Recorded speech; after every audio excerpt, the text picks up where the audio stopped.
What's up guys, and welcome back to another episode of the Realistic CM. It's episode number 59. Now we start today's stuff on the back of the late win against West Ham courtesy of Luis Suarez, simulating through to the Spurs game in our second North London derby this season, where we see the draw for the FA Cup 5th round, and we've got the Cherries, Bournemouth at home, Championship side at the Emirates Stadium, and a great chance to progress through to the quarterfinals. And you know, one thing you'll notice is you're seeing the fixtures for the FA Cup here. Now I don't know if it's coded into the game this year or not, but there has been a bit of a joke throughout the series with myself, and myself often pointing it out. I've been very favourable with my cup draws domestically since the save began, and you would have noticed, you know, when you think about the amount of teams we've faced in the FA Cup in the first 3 seasons with Burnley, getting to the final twice in the semi-final in season 3. Last year, of course, the exception, getting knocked out by Everton in the FA Cup 4th round, but this year facing a Championship side there.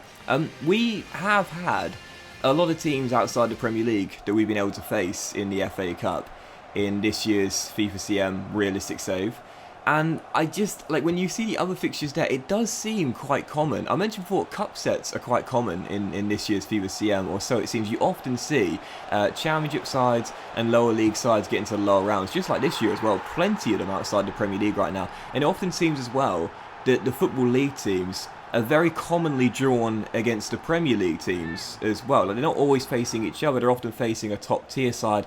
And again, as we've seen in recent years, a lot of the time the lower league side and the team outside the Premier League will beat the team in the Premier League in this year's FIFA CM in the Cup. So it is something which makes me question if EA coded this into the game, you know, to make Football League teams go further in the domestic cups.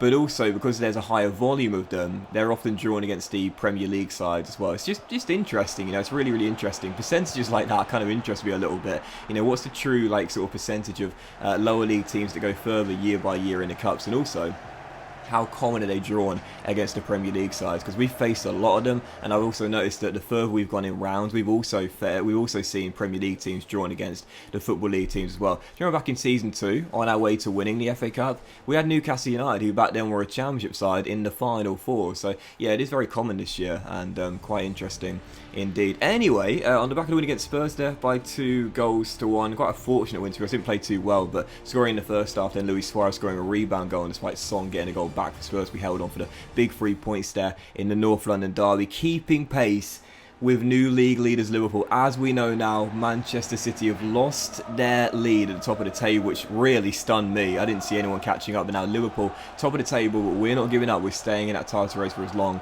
as we can for the second game of 4 in today's episode. This was the one we were all excited for, man. I could not wait for this one. So, first leg, Champions League, last 16, North London, Emirates Stadium, Real Madrid, the holders, the Galacticos, possibly the favourites to retain the title and win it once again. Always exciting. I said when the draw was made, very pessimistic indeed. Don't fancy my chances of getting through this tie. We're certainly underdogs, no doubt about that. But in the first half, I thought, do you know what? Forget that defeatist mentality. Start off strong and see if you get an early goal. Very unfortunate not to score with Harvey Barnes from range. Then Saka denied by Courtois. And we're talking about unfortunate right before the break.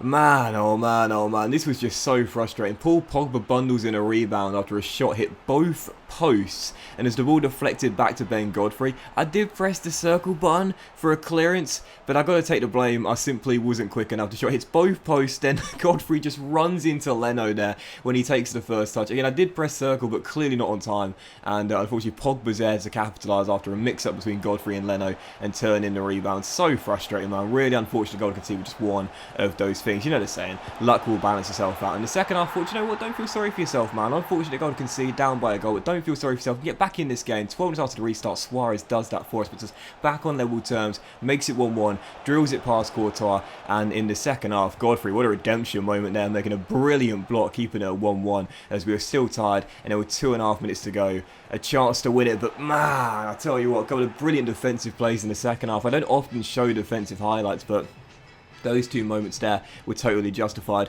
Godfrey saving a certain goal, and then Soyuncu with the last-ditch tackle as Kasper Dolberg was about to run clear one-on-one with 2 minutes on the clock. 2 brilliant pieces of defending there from Soyuncu and Godfrey. So 1-1 the final score in the first leg. So it means heading back to the Bernabeu. At the moment, we will need to score. That is true. We will need to score in Spain. We will need to score in Madrid. Otherwise, we are out courtesy of the way goal they've got. But based on the way we played in that game, we created some really good chances. Probably should have won it, if I'm being maybe a little bit biased. But even so, had a really good game there. Definitely stood up to Real Madrid. I thought it was going to be like a walkover for the Galacticos. Maybe I was undervaluing how good this team is. But no, second leg, Bernabeu still firmly in it. Yes, we need to score, but that tie is far from done. So 34 games in today's episode, back-to-back in the Premier League, going away from into the South Coast, taking Graham Potter's Brighton. Took a very early lead in this game through Smith Rowe. I've been mentioning during the season how he's not been quite as good as last season. I don't know why I keep saying that. He's got 10 goals in the Premier League this year. He's done really, really well. Maybe not as many assists as last year, but still very,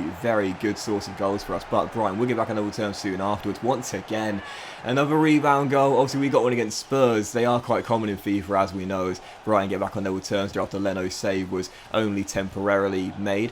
And in the second half, still tied at 1-1 here, trying to get back in front. Martinelli denied by Odysseus, as it was still 1-1, and 20 minutes to go. Brighton pushing, looking for a goal to get in front for the first time in the game. Long man with the drag back. I just could not get the ball off him with Kieran Tierney. Rolls it across to Eddie Nketiah. He then drags it back. His pass is then blocked, and Brighton keep the chance alive. Literally just could not scramble the ball cleared. As Basuma plays a 1-2 of his man, finds some open space, drills it in the near post, and makes it 1-1. I mentioned before, sometimes now in FIFA, like drag backs from the AI are so common. They're infuriating, especially when in the area, and stand tackles are like severely underpowered in this year's FIFA. It's very frustrating indeed. So 2-1, Brighton in front. There was 7 minutes to go. We would get a late leveler and claim a point. Bukayo Saka with the header. Don't often say that. Great hold-up play down the right-hand side, and a brilliant ghosting run from Bukayo to the far post, where he was totally unmarked, head home from close range, and give us a point in the game. So as you can see, still 3 points behind Liverpool with 11 games to go, though our goal difference is better, and we are still the top scorers in the league. Man City still behind us, and Chelsea, out of nowhere, throwing our hat into the ring in 4th place right now, only a few points behind us in 4th. So the top 4 now seem as though they're pretty set, as we accept this bid from Mark McGuinness here for Sheffield United. The top 4 does seem set now. Liverpool, Arsenal, Man City and Chelsea. The question is who's going to finish where at the moment. I mean, it seemed like it was a 3-horse race for the majority of the season, us, City and Liverpool as well. But now Chelsea coming from nowhere to possibly enter the race late on. So very interesting indeed. 4 teams going with 11 games to go. You'd say Liverpool right now are the front runners with destiny in their own hands, but we're not giving up. And as we know, Man City have won it every single season but one in the save. Liverpool won it back in season 1, I believe. And again, Chelsea, the rank outsiders, but they're far from out of it themselves. So very dramatic title race as we come into the final 11 games of this season. So following that, we had a scouting update and an academy update. We picked up a decent player here. Ray, the Spanish winger, looks very decent indeed. We'll keep our eyes on him. He has possibly one of the highest starting overalls I've ever seen from a player you get from youth scouting. 69 overall. That is incredibly high indeed. And as you look at our fixtures for March, as you can see, starting with the Carabao Cup final, the FA Cup 5th round against Bournemouth, Man City away, there's Fulham at home, and also the second leg of the Champions League round of 16 tie Madrid as well. If you're looking for a month of big fixtures, this is the one, man. Basically every single game there, unmissable, absolutely massive. And so for the 4th and final game of today's episode, this would be the Carabao Cup final against Crystal Palace here at Wembley. Now ordinarily I do live games for the finals, and I'll explain why I didn't in just a moment's time. But taking on Crystal Palace here, Patrick Vieira's Crystal Palace now, as we know, they've been our bogey team since we joined Arsenal. They've been the side that we struggled with quite frequently. So when they knocked out Manchester United in the semi-finals, I was still sitting there thinking, this isn't going to be an easy tie. This won't be an easy final. No doubt about it. They are our bogey team. They've given us problems. They've beaten us back-to-back at the Emirates since we joined Arsenal as well. Though we would take the very early lead. Kasper Dolberg, the top scorer in this competition, making it 1-0 and firing us in front. And then 33 minutes in, after some nice football here, De Silva finds the goal scorer Dolberg. Great awareness to spot Bukayo Saka in space. Once he didn't go with his left foot, he goes with the right. He still finds the back of the net for his second goal in 2. Doubles the lead 11 minutes before the break. Arsenal 2, Crystal Palace 0. And the reason why I didn't do a live game, guys, is because I did do live audio for it. I did do a live commentary, but the reason I thought I'd just change it to a post-commentary one is because that was it. I'll be totally honest, it's one of the worst finals I've ever played. Yes, there were 2 goals. Yes, we got them both in the first half. But it really was an atrocious final. So I was really looking forward to it, doing the live commentary.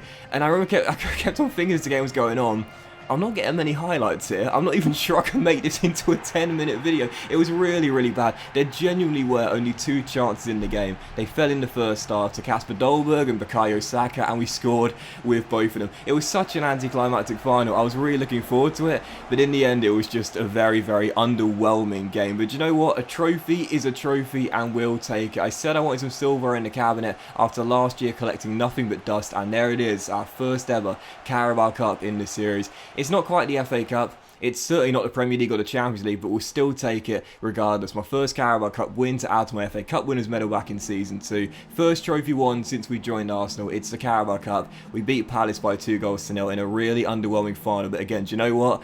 Very poor game, but I'll certainly take the trophy. But that was this episode of the Realistic CM, guys. Big thank you for watching. If you have enjoyed it, if you haven't, please do drop a like. Much love to you all. Have a fantastic day, and I'll see you for the next episode of the Realistic CM. Absolutely massive games you simply cannot miss very soon.